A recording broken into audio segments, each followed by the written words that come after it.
In the Round is all about highlighting musicians on their music journey. Whether they're local, regional, or touring coast to coast, they all have great stories to tell. We're looking for the stories that allow us to get to know them in a different light. The funny, the heartwarming, all the lows and highs, and of course the music that was born from that journey. Hey, I'm Dee, I'm a musician, I'm a music lover, and I'm your host. Let's jump right in. There are no rules. Like, I don't have to buy the cheap socks. I can get the good socks. Yeah, now. yeah. Like, what am I doing? What am I doing? Yeah. Oh my God. It's true. Welcome, Lily DeTaeye, to Thank In you. the Round. So Thank happy you to have for you. having me. I'm happy to be here. You know what? You're welcome. I never say you're welcome back to me. You should. This is a privilege. No, we are privileged because we are catching you on Christmas vacation, essentially. You're back from New York. Des Moines native, back from New York, and we're like, please come by. So thank you for making time. Yeah. Appreciate Yeah. it. So happy to. You just played a beautiful new song, actually coming out soon, maybe in 2025? Yes, it is. It will be out in 2025. Love it. TBD Yes. details. Date TBD, but it's called It's called Maybe It's November. Maybe It's November. Now, did you write this in one of your new song November jaunts? I did. Okay. I did. It was 2021. Should I explain? Yes, I was Okay. going to say, this is something to me that is like an iconic Lily DeTaeye thing. You are, in my mind, famous for this.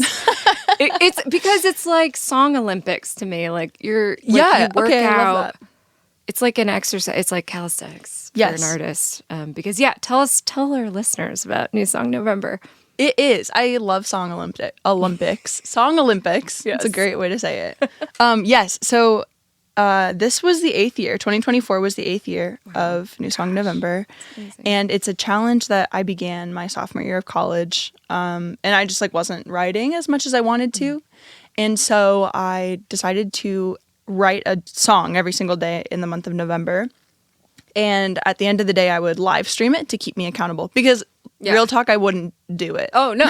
Totally. You'd be like, I did Tuesday. Right. No, I would fudge it for sure, even though it's like a challenge I set up for myself. Which like is we just because we're human. Yeah, So, exactly.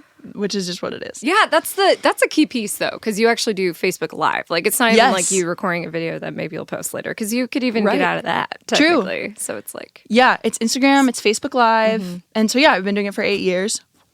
And it has been really great. It's gotten some really cool stuff out of it. Like Maybe It's November, which is certainly one of my favorite songs I've written in the challenge. I wrote it in 2021. And it was just after I came back from Door County. I went up to work right. in Door County, Wisconsin for a little while, and just had this really epic summer of bartending and singing on tour boats and running away literally from kind of all my issues. Yeah. And so coming back to real life, and also coming back to seasonal affective disorder. Yeah. And the time change and Right. everything about the fall. Yeah. But also it's a time of, I love the fall and I love Yeah. all of that. So it's just a complicated song about being a human on your most hermity little days that you don't feel like you want to do anything. Yeah. And then just winter can feel like that. Oh, I think. yeah, absolutely. And so it's maybe it's me, maybe it's it's just a really shitty time of year. that's a good point. It's hard to, I think, sometimes distinguish between that of Yeah. am I really feeling this, or is it that everything just kind of didn't go my way today? Exactly. And so, it's Yeah. which I love your comment about running away from your problems, because in a way, doing that can also give you perspective, right? Totally. Yeah. You get to kind of escape and almost try to become a third party to yourself. Yeah. And say why am I escaping, for example? Or why do I feel the need to escape? Yes. What is this? It's very therapeutic. That seems like a pivotal time. I mean, so on Hive Mind, your 2023 release? Yes. Yeah. You had a song called Hostess that you wrote up Yeah. there too, that I love. Yes. It's so sweet. It's so it's not as produced, some of the other songs, like Hive Mind, the titular song, Yes. has this great, it's like your Imogen Heap song in my mind of Yes. Oh my there's gosh. this- I know. It's so great though, because there's this cool layered vocal, the vocoder thing, and Yeah. it's great. But Hostess is to me reminiscent of even your previous releases and songs, and really simple, really sweet, but I love the kind of like welcoming nature of it, and I don't know, it just paints a picture. So yeah, and that was from that Thank time. you. It was. Yeah, the joke that I say when I introduce Hostess Live is I went up to Door County with the idea of I will be up here, I won't know anyone, I'll be working, and I will write an album. You know, again, I wasn't writing as much as which is a theme, as I wanted to. And so 6 months of just being in this place that's like far away and like working, I'm going to write an album of my experience. And I wrote half of Hostess, and that's literally it. That's all I wrote. Because you were too busy busting I your was butt. too probably. busy drinking on the boat. Yeah, when you think about environments to write in, like Wisconsin. Yo-ho, it's not going to... Yeah, summertime Pirate's Wisconsin. life for me. Absolutely. I No, wish it wasn't I could, that kind of boat. It was, but I wish I could just like be more elegant about what I was doing. But I was just hanging out. See, you need a reset, though. I feel like it was good. You actually wrote about this. You wrote an article. So Lily's had a really interesting journey. But you work for IPR, and you were writing articles for them, and you wrote one about can we be friends post-COVID and post just 2016, all these things. And in that, you actually cover someone that talked about how they needed like a hard reset from a family member so that they could start again. And that's what I'm like hearing. Is sometimes you need that. Of like, okay, fresh. Oh my gosh, you like really did your research. It was fun. Well, you what's dug funny deep. is we go way back. I know so much about you, so I was like, what can I find out that I don't know about Lily? And actually, this is a perfect spot to go backwards because you've been busking since you were 13, playing at the Des Moines Farmers Market and coffee shops. And there's an interview somewhere with like a cute photo of you from. You were probably 14. Like, I don't know, you're just tiny. It was cute. So you've been doing that, and then all the way up to like 2014, maybe you started playing. Yeah. Is that about right? Yeah. Like more consistently, and then released the EP in, like literally it's called the EP in 2017. Yes. And that was with Station One Records, which is shout to Toby Parks and crew, XVK. Tom Coots, Tom Coots. Yeah. And so you've had like this incredible journey and very supportive family, and there was an article where you mentioned your family being serious music people, and they capitalized it, and that really cracked me up. Yeah. It's like, what's that? Is that like the code name for your family? But yeah, I've met them, and they're all wonderful, and they are just like supported. Like it's never been like, oh, what are you doing making music? It's always been like, you gotta. They're like push you to do more. I feel like yeah, and in a really healthy way. I mean, something that has been interesting is now. I like work for a book publisher by day. Yeah. So which is so cool. It is very cool. It's like very good for my soul. But it's interesting because I think I hear the story a lot of people that have very supportive families that push them into music. And so it can be very easy to feel like that's the only thing that you can choose. Right. And so I don't know, when I made this like transition into like having a different job and going somewhere else, it was neat to know that like my family was also going to be behind that decision, like just as much. So I don't know. It was kind of neat, and it's just a winding. I continue to find myself just doing all these random things. Well, they're connected though. But also that's such a good point about your family because they also put in a lot of time and effort. You know, like your dad helping at shows and just things like that. And so you don't want to feel like you're. I mean, because you're still playing music, obviously, and creating and everything. But we talk a lot on the show, actually, about how musicians can't really just be musicians anymore. It's really hard. It's really hard. And also, how do you keep your cup filled? Actually, Dickie talked about this, Dick Prawl. He mentioned, like, he actually prefers to have a day job in that it's some other source of stimulation. It's some other source of story. It's some other source just to feed a different part of your brain. So maybe it leaves space open on your creative side. Yeah. You know, versus, but you're in a creative job though too, which is cool. Like, I really appreciate hearing that.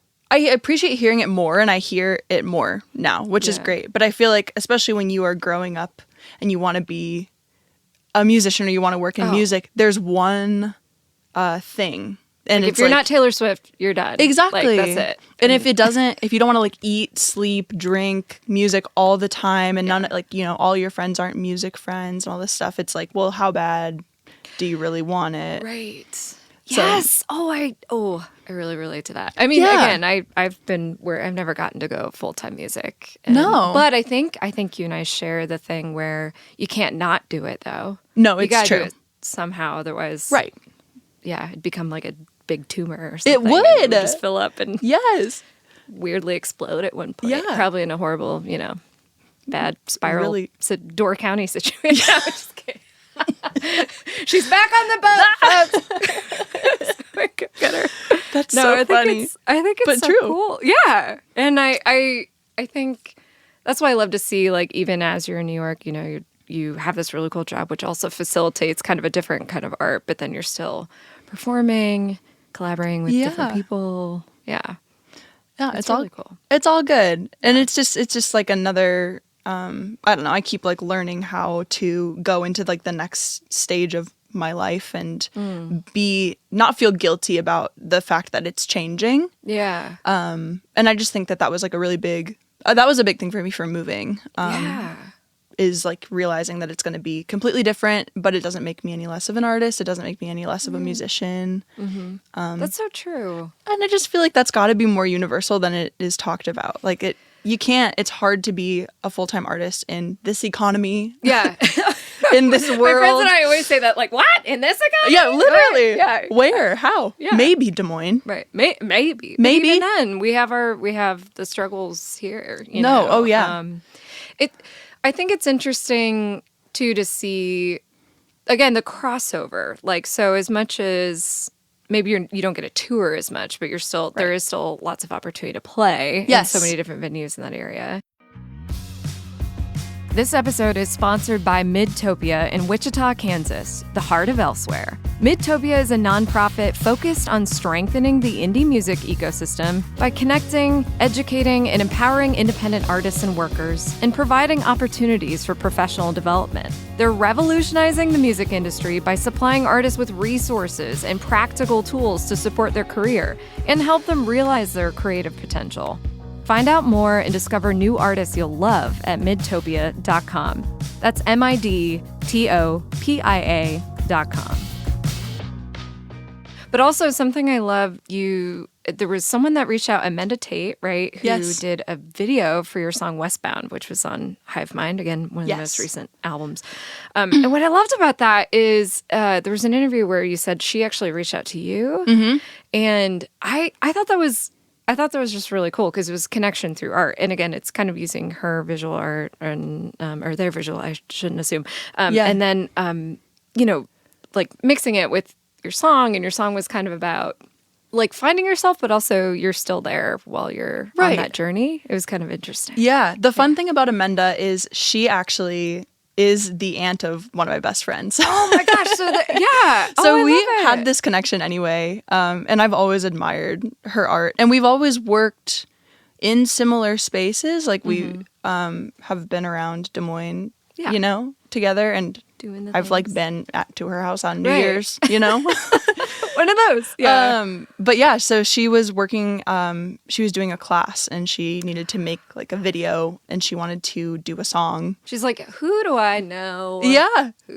And it was like, and she killed it. And I hadn't, well, it's like I was just talking with Pearl, is her niece, who's my best friend. I was just talking with Pearl about like how to even describe Amanda as an artist because she does literally everything. She makes this really beautiful jewelry. Of course, she makes like these really cool visual collages that turn into these videos. I mean, she has a robot that dances, lines up with like ballet dancers to create the painting of this dance that this ballet dancer is. Like she's just a genius. Kablammy goes my mind. What? Any reasonable person that was reached out to by Amanda Tate would be like, you do whatever you want to do. Yeah. Yes. But art inspires art is where, it does. Yeah. So even if some days your art isn't necessarily you with a guitar and it's something else, or I don't know. Yeah. Like, it's okay. No, totally. Yeah. And I think that's even more fulfilling is to like see it go into something that I could have literally never done. Right. You know?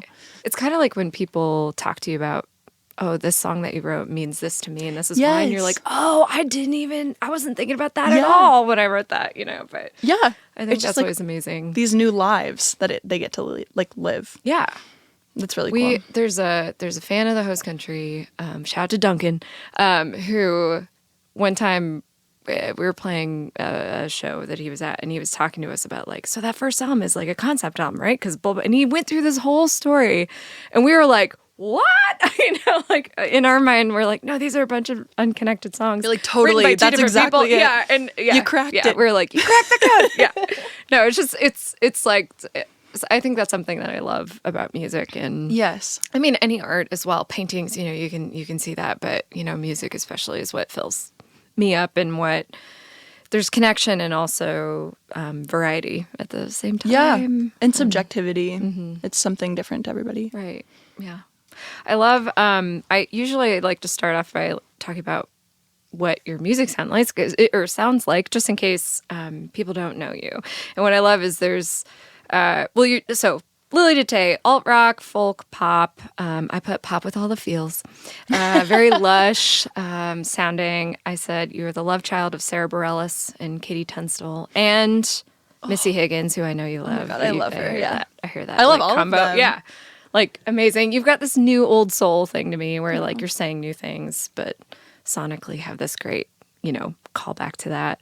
But what I love is you have a description somewhere, I think it's on your Bandcamp, where it says, that weird friend from book club who definitely has a few bodies in the closet. And what I love about this is it's not skeletons, it's full-on bodies. And I'm now not you taking work it apart. at a crime fiction Just leaving them. publishing company. So anyway, just in case in like 10 years, they're like, the Lily DeTaeye story, and they find the bodies. And they do find them. Which I've never denied. I'll help you. Yeah. We're not hiding it. No, we're not but I love it. that because you find a lot of inspiration from novels. Yeah. And, I know Janie off Bite Back was influenced by... What novel was that? It's Their Eyes Were Watching God by Zora Neale Hurston. Yes. Okay. Yes. And that was like a direct influence. I feel like you're constantly fed by what you read because you read a lot. Yeah. But that one was like a direct reference, right? Yeah, that was like the first time I wrote that in college, and I was reading it for a college class. Mm-hmm. But that was the first time I kind of like put together that I could write songs about books. Especially like when, there comes a point too when like writing about your own life gets really boring. I wondered about it. You're like, I'm still mad at my boyfriend. Yeah, everybody needs to know about it again. Yeah, like, right. No. And it's great true. sometimes, but sometimes it's fun, and I think it works to stretch. It's like an exercise. Yes. To put yourself into the shoes, and then also the thing was it like deepened my reading experience of this book because I had to like write an essay on it. So I was like, how am I gonna like make this make sense to me better?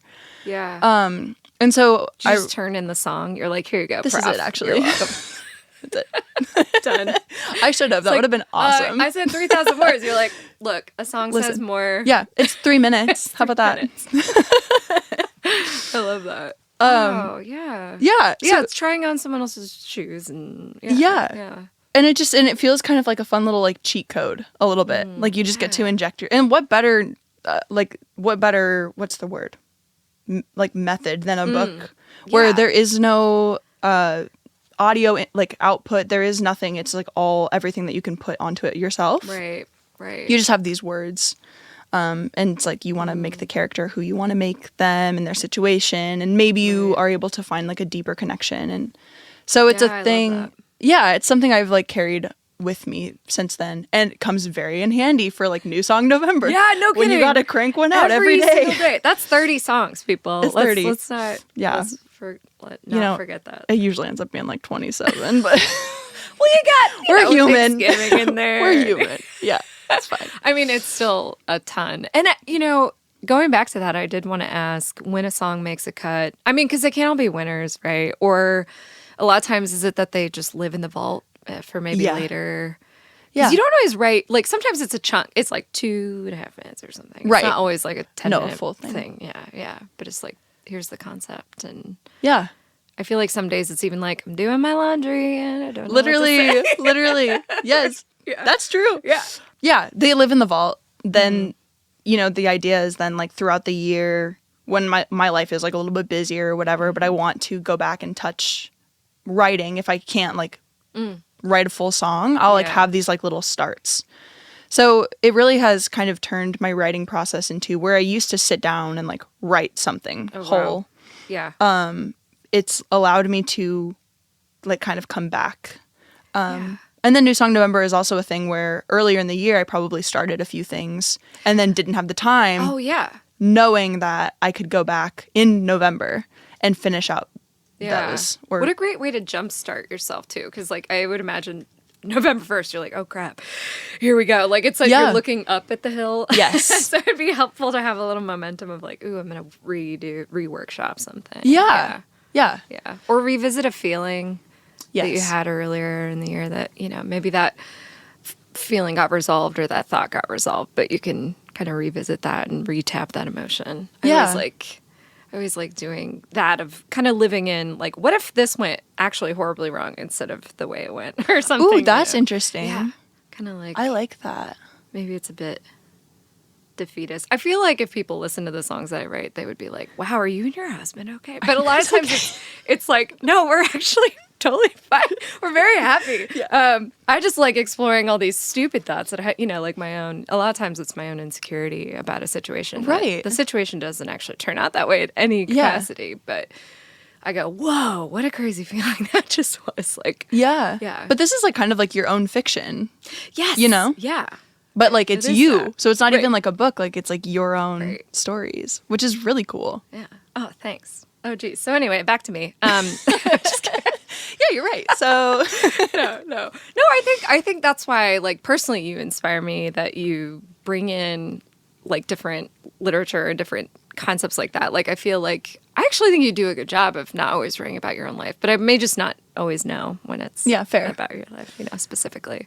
Yeah. But your writing is very poetic in that sense. Thank you. Like, you do such an amazing balancing act between what I would say is like slightly elevated language, not haughty or pretentious elevated, but just like you're going an extra level, I feel like, an extra layer deep, but it's still super relatable. And I love that about what you do. Thank you. Truly. And I know that partially because I got to sing backup for you at an album release. So I got to like really dig into all the words and like look at it. And I was like, okay, yeah, this is awesome. Yeah. And I feel like that comes across because you have a practice of playing music, but you also have a practice of reading. And, you know, like, I feel like that really feeds that font. Yeah, thank you. Yeah. I hope that. I mean, it's so funny because going back to my family, my dad is very much like in the camp of, I listen to the music and like the lyrics are just like, oh, wow, really? I don't care, you know? Like I don't really need to know about them. Which is how a lot of people listen to music, and like that's super legit. Like that's why it's music. Sometimes you can't understand. And also true. Like that's a thing.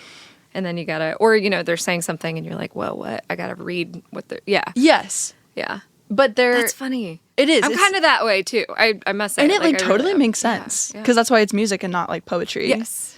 Right. But I've always. Like, should I stop trying then? Geez, Dad. No, literally. Yeah. Come on. I would spend so much time. Like, which is a real conversation we've had. But that aside, those are like always the songs I've always appreciated the most too, though, and like Missy Higgins is a great example of music that's really interesting and beautiful, but also lyrics that like really stand. And so it's cool to see, I mean, there's always been obviously musicians that do that. So it's cool to see like Gracie Abrams and like the next like generation of music that's like getting really popular that has these like really like hard hitting lyrics. Cause that's just, I just think it's like so beautiful. And maybe that's like the folk influences a little bit too. You know, I do feel like I've been hearing a return. I mean, not only do you see it in fashion and other things, but I really do feel like there's kind of this renaissance of like our indie, like our rock. Totally. Yes. Or like the female powerhouse is kind of taking back over. Yes. Which I feel like was really prominent in, you know, 90s, 2000s as well. Yeah. And I think it's really interesting because it's, again, I've talked to other artists about this, but it's the balance of, it's not exactly nostalgia. Like there's a nostalgic element, but it's also still this new creation. It's this new voice. It's this new angle. There's new elements happening in the world that, you know, didn't exist before. And yeah, so I find it really interesting. It's really interesting. And someone I think of, Lady Gaga, we're a Gaga household. Oh yes, of course. But, we all should be. Her, yes, yeah. But her trajectory, like if you think about Just Dance, for example, I'm like, there's a time and a place for Just Dance. Yes, like you need it, But that was also, I feel like, and I don't quote me on this, even though I'm literally saying it into a microphone on a podcast. But I'm pretty sure there was more like label control at that moment. Like it was kind of early enough in her career that you can really tell, I feel like, when she got to like get out of the chains and just took off. And her writing is way different. So, I mean, just to use it as a very obvious example, but that like trajectory I think is really interesting to see in artists of the now. But something I love about you, Lily, is you actually like consistently, if you go all the way back to your 2017 release, I feel like you were writing in a very similar voice that you are now. That's kind of what I meant by the new old soul. Like I feel like maybe you can tell you're younger. Sure, that's one thing of perspective, but just the way you write is really consistently beautiful. And thank you. Listening back to the 2017 EP, I was like, oh, she could put this out tomorrow, technically, like, which I think is really impressive, truly. Yeah. Thank you. I haven't listened to that for so long. Oh, man, we had Jordan Messerall on, and I asked him about something, and he was like, wait, what? When did that come out? What songs? Although, that's so real. If anyone asked me to play something off our 2014 album tomorrow, it'd be, like, impossible. But thank you for saying that. I, like, appreciate that. And I think that, I don't think my writing has changed all that much. Like, I think the way that I do it is different, obviously, but thank you for saying that. It's hard to, like, know how to like describe yourself in your practice, and so it's kind of nice to hear that. No, I think you're really, and part of that is because you've been using that muscle. I mean, when you start busking at 2013 or 13 years old, not in 20, actually, was it 20? It was, what year was it? I was 13. Like, yeah. I mean, but that's kind of what I mean by the Olympics too. To me, like you've risen that level. You're the Simone Biles of, you've been doing it so long. Oh my God. Like you're still so young, but you've been doing it so long. Yeah. And, it shows today, what the audience doesn't get to see oftentimes is the artists come in, set up, you nailed it in one take. You're total pro and you sounded amazing. And I was like, this just shows though, you're so comfortable having performed for so long and quite frequently. You toured. Yeah. Like, is there a spot in your mind? Because you are such a nomad. You love to travel. Yes. You've been a lot of places. You toured, like, kind of actively toured for a long time. Until the pandemic. Is there, like, a spot in your mind, other than Door County, that holds a special place, like, for touring? Honestly, Wisconsin in general. I got up there a lot. And there were, I grew up in Iowa, but I had family in Wisconsin, so I would always kind of go up there. And, like, there's just, like, people that I've gotten the opportunity to meet up there that really embraced me and like kind of took me under their wing. I got to spend some time at the Holiday Music Motel up there, which was amazing. Wow. So Wisconsin's like a really special place, and there's a lot of like fantastic musicians that are based out of Wisconsin. That's so true. We just had them Cooley Boys. Yes. And they live in Eau Claire and are based out of the area. But which like Eau Claire is like just kind of a completely different conversation for so many reasons. That's true. That's true. It is like an island. It's kind of like I grew up in Fairfield Island. Yeah. It's definitely like its own thing. But like they've come out. I mean, there's so many musicians, but I feel like there's a warmth of like spirit that's up there that is translated totally well between the, I don't know. Yeah. And people love the arts. Yeah. Up there. They seem to really support it. Yeah. Maybe because they're so drunk all the time. Right? Probably. I think that they go together probably a little bit. They're like, I love this. Yes. Play it. Just kidding. Love you, Wisconsin. You're not all drunk. I mean, no, there's stats. So it's not just me. Yeah. Like, there's science. We do have the numbers. We have the numbers. I've seen a map. Yeah. It's definitely. I think it's great. It's that, like, I think when we talk about the values in the Midwest and, because Minnesota's got kind of the same thing. Yeah. Like, you can find your hub.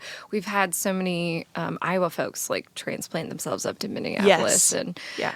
And I think that's part of that, like, community building. Oh, okay, wait. You said, speaking of community, You had a quote, because again, a piece that you wrote for IPR, because I went down a Lily rabbit hole.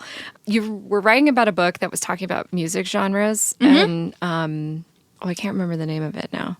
Yes, what was it called? It was like a long title. It's like music, blah, blah, blah, genres, blah, blah, blah. It was major labels. Major labels, there it was. And so, like, we talk about genres a lot because sometimes bands come in and I'm like, how would you describe you? Because that's what people want to know, but it's something as musicians we tend to kind of hate. Yes. But something that you said in your review of that book was talking about how genres, and the author talks about this too, but how genres can be community. It's finding your tribe. Yeah. I love that. I was like, okay, I got to stop being so mean to genres because it's also, we need labels to a point to self-identify. Yeah. Well, and especially like in the landscape that we're at now where you're looking at, 4 shows that are happening in your city tonight and you don't know any of the bands. And so like you're gonna logistically we need them too. Yeah, right. Like I think you can only pick one path tonight. Yeah, no, exactly. Mm-hmm. And I think honestly working for a book publisher has really helped me come off of my high horse a little bit about being like, because I totally feel you about like what genre am I? You're a fluid genre person for absolutely. Yeah. Like sometimes you're folkier, sometimes it's like Bite Back is like a killer rock record and many songs, but you still have Here I'll Wait, which is one of my favorite tracks on that, and the Breakthrough, Great Breakthrough, like, and those are very much like. Those could be in like a rom-com, like Sad Rain, Notebook level, but then you end with Tusk, and it's like this waka waka. Totally. I don't know. Yeah. So gender fluidity, we both I think have lived in that world. It's important, and like I think that's the other expectation with genre is like it never probably gonna fit. I mean, there are certainly songs that fit very squarely within genre, and there are certainly books that fit very squarely in genre. Right. But you need those titles to be able to like just logistically tell your audience like what to expect, right? Or to influence what they could expect to a point. A point, yeah. Or like to just like so where you're going, like what you're getting. It's the road sign. When you get there, it could still be whatever. It's true. It's the road sign. Yeah. So that's sense. A really great book. Yeah, you definitely, you were like, I like it. It may not go deep enough in some ways, but you said you really liked it. And I was like, oh, I should check that out. I think it would be so hard to write about something like that from I don't know. It's so difficult. I think, because so many bands do really are a bridge between multiple genres. Right. And that's why music is amazing and unique and, so different. So it'd be interesting. I'll have to read that. Yeah. It's really well done. Yeah. That's awesome. Do you get to narrate any of the like books that you do you guys do audiobooks too? That's like kind of an enigma to me, that whole audiobook world. I'd be so interested though. It seems like a really sick job. Yeah. It seems just really cool. I have a friend that does a podcast who interviewed someone that does audiobooks, and she did some rom-com. It was romance novel related. Yeah. It sounded really fascinating. And I would be so interested to know how that works. I know. I was like, they have a voice talent right there. Anyway, actually, what we should do is jingles for books. So then you can be like, this person dies. Oops, not a spoiler. You find out in the first chapter. Ta-da, buy it. I love it. Yeah. I'll bring that to my development meeting this coming month. Yeah. I have a new idea. Just working on my producer cred. Yeah. What I love too is you had a quote about growing up, like performing so young, you kind of immediately, you're in front of a crowd, meaning like physically, and you kind of talk about that of there was a point where you're like, why am I trying to brand myself? Why am I trying to, because there's so much about image. Yeah. And I've actually talked to like Andrew Hoyt and these other artists where I'm like, I saw a shift in, like Andrew talked about it in our interview, but he was like, no, I was more purposeful about how I looked. And he does a really great job, I think, of like having kind of a theme. Yeah. To like, so I feel like there's an advantage to that of like when we talk about genres and giving people an idea of what to expect. But on the flip side, I so relate to you where I'm like, oh gosh, what if I just don't want to get dressed today that way? Yeah. Or like, what, there's an expectation that I think people have of like, I'm going to a show, want to see, do it all done. And sometimes it's fun. Sometimes you do it for fun or whatever. But all this to say, you talked about like, I write too transparently to lean into so hard into the branding. And I really love that. Yeah. And it's like, to me, that's how you write. Yeah, to me, you write pretty, like, again, relatable, transparent, like Yeah. the strings are visible, the connections. But yeah, it seemed like kind of a moment for you, I guess. Yeah. No, yeah. I was thinking about that the other day, actually, because I've like gotten the opportunity to play with a lot of these really cool, like, there's one band specifically in New York that I got to play a So Far Sound show with called Emergency Tiara. Amazing. It's amazing. It's wonderful. Yeah. They're so good. And it's like kind of everything you think that they would be. Like they do this like really cool like pop, like kind of K-pop influenced like pop music that's like really like ultra feminine, and there's 3 like singers and they all have like the choreography. And they sit on the stools. I love that. I love it. And it looks like so much fun. And so there are definitely times where I sometimes am like, well, dang, like that would be, I need a thing. that would be so fun yes. to like just like really lean hard into something. Yeah. And maybe someday, I don't know. I think in the meantime, and like with the project that I have now, it feels like there are some aspects that I have started to like recognize that I like put around. Like the little red wagon was my thing when I was, a small child. Oh, I had a red wagon as well. Yeah. And we used to sing the song. It actually, there's a music memory that I have with that. I don't know if you know this song. It's a children's song, and we would sing it in the back of my grandma had like a station wagon, and they would get like 10, 12 grandchildren in the back.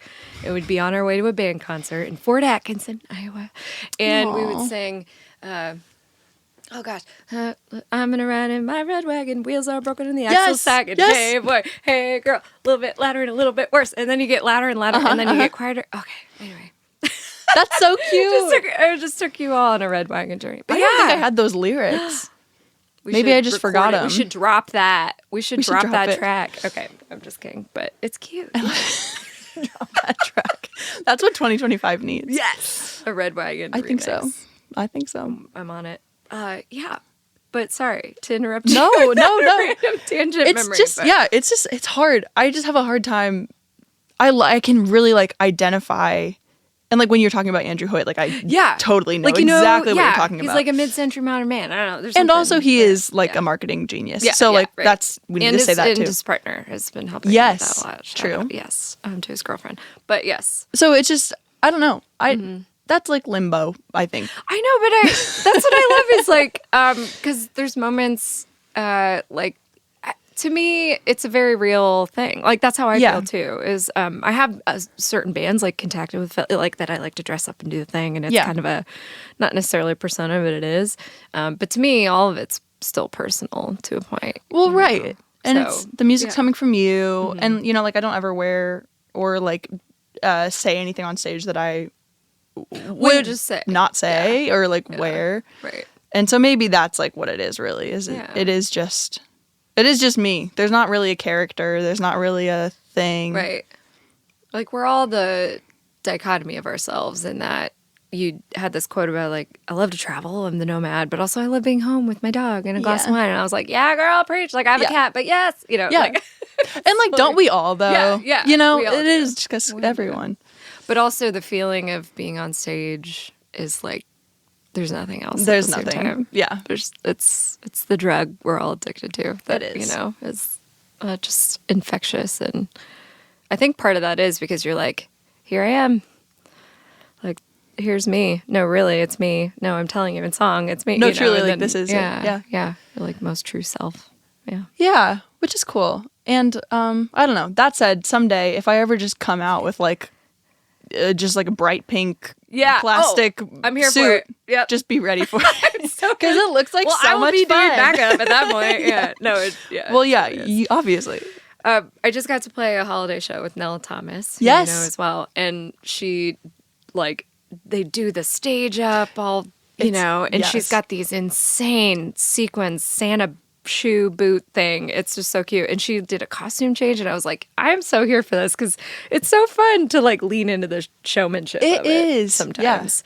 But I some of my favorite shows, like you mentioned so far, and like which I want to bring back to Des Moines and like have you again. You should. I don't know how, but I'll make some calls. Yeah. But I'll make some calls. I think some of my most favorite shows are the intimate moments, are the let me start over moments. Like those are really real too and relatable. And like those are like I think the most rewarding live music experiences for me personally. And like it goes back to like I like to listen to those lyrics and I like to know really like the person behind the song. And I like to know and remember that they are just people that kind of all like started the way that I started. And like there is a lot of magic to be had with live music and performance. And I love that. And that's why it's so fun. And also I think there's like nothing more beautiful than listening to a person just be super vulnerable with this like thing that they've created in a really small space, and like knowing that song will never happen that way ever again. Yeah. So I think it's cool to be able to do both of them. Yeah. There's a communion really that happens in a room, and we actually you were a theater school person. I was just gonna say. We theater people. That's the other part of this conversation. Yeah. No kidding. So I went to UNI for theater, and we had a class where we would have a practice that was actually called communion, and you would have people sitting around you in a circle. Yeah. And you would pick a song, like a popular, whatever song, and you would sing to the person. You would have to go along kind of around the circle and like commune with them. I love that. It was awesome. I hated it, obviously, being a singer. I absolutely loved it. And but it's also a memory that like really sticks with me of just how, especially being that into music. And I get some people just, music isn't their thing or whatever, Right. But I feel like everyone has a song or a soundtrack in their head, or I do, So putting that out there in front of people, like that's what I think of. And then seeing people in the audience connect about it in a different way. Like I think it's so fun. I think that's what drives me to perform and keeps it, fresh at the same time. It is, it's that connection, and it's like hard to. I've heard this said, like so many times, like people talking about the connection of live music, and like we're not breaking any new ground here. Yeah. But I feel like, especially like where we're at now in 2025 now. Whatever that is. I know. It's yet to be seen. No kidding. Who knows? Oh my. It's day 2, everyone. We're still here. Yeah. June 2nd. I do wake up by the time this comes out. Yeah. Like losing my breath every morning. That's totally, fine. We don't have to talk about that. I listen to music and ignore what's happening. It's great.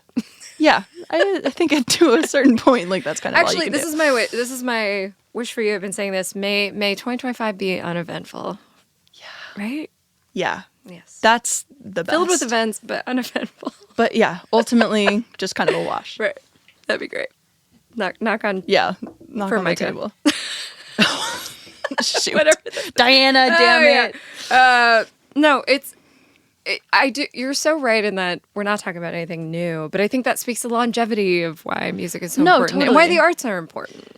And and I think, and it's cool that it continues to be that way, and like it's cool that you can continue to go to shows and like get what you need out of them. And I just love being able to go to like a singer-songwriter show and know every time I'm gonna like have this like different sensation of like getting to like see a songwriter like perform their music and it will never be any like that's the only version of that song, and to be in the room I just think continues to be magical, and then to also be that songwriter that somebody else goes to experience is like just the best thing in the world.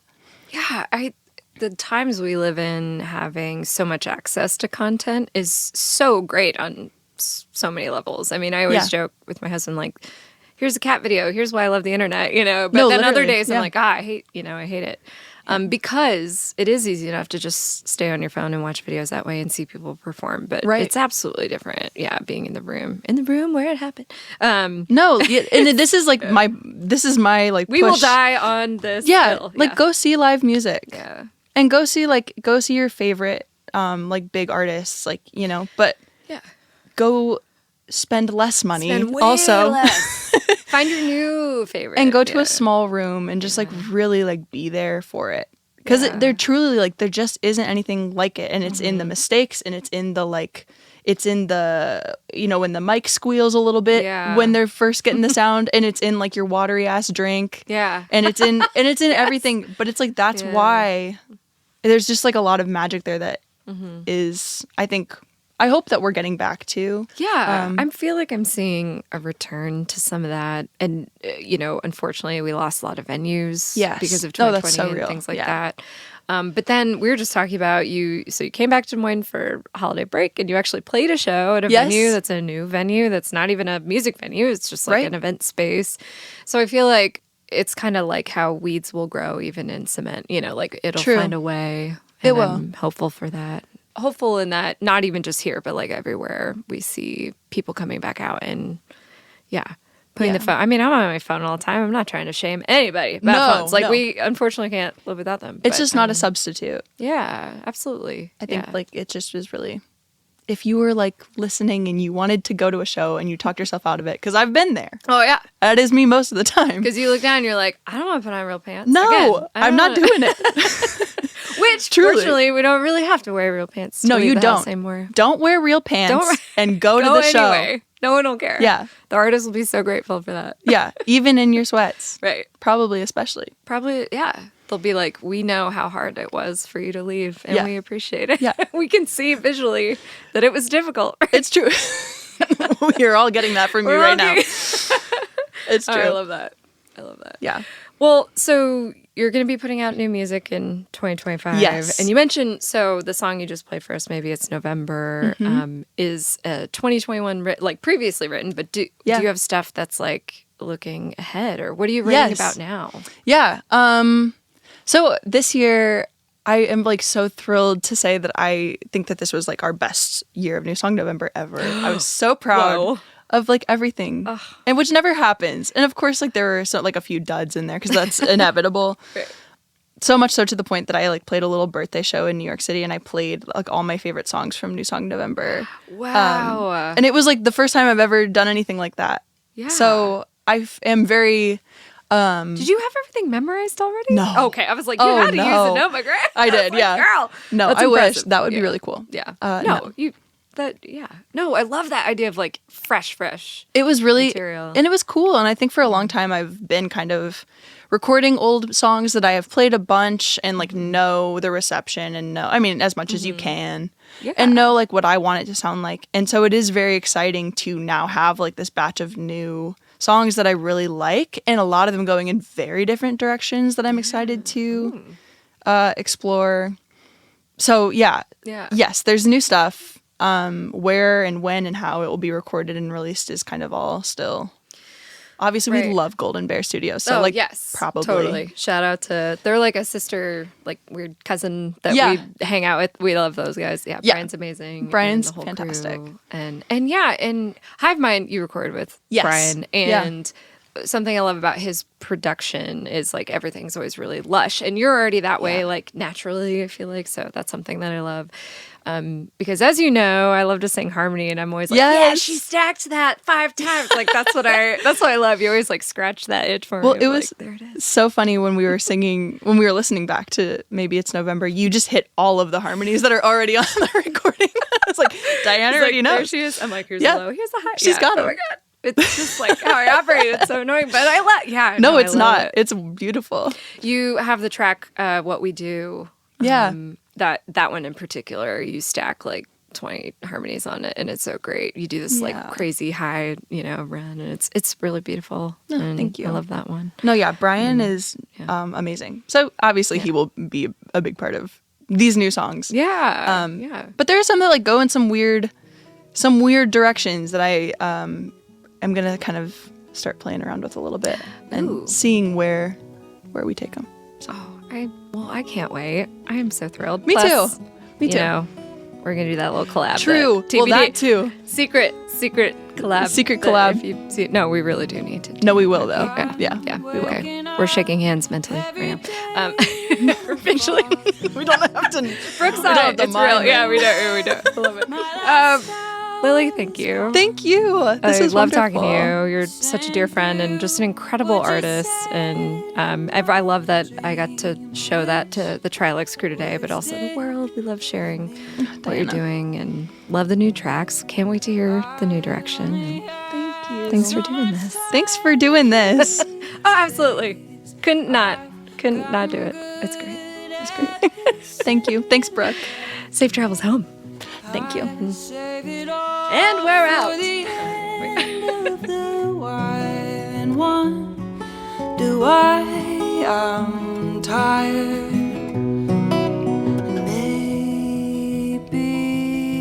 Maybe it's November. Maybe it's my head, but I can't help but think that if we instead spend a bit more time in bed, I'd be on the mend. In the Round is produced and recorded at Trilix Studio. Remember to subscribe to In the Round wherever podcasts are found.